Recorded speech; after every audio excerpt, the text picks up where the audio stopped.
Resistance to lenalidomide and bortezomib is a challenging situation for myeloma patients. Lenalidomide is a very important immunomodulated drug, well tolerated in most patients. But if you become resistant to it, it could often be in the setting of high-risk genetic features.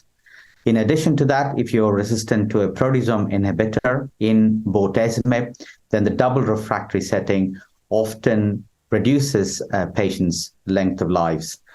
In the double refractory setting, the way to approach care of patients is to see whether you could salvage them by use of pomalidomide or carfilzomib-based therapy. If the patients are CD38 naive, then using a CD38 monoclonal antibody in combination with pomalidomide would be a reasonable option.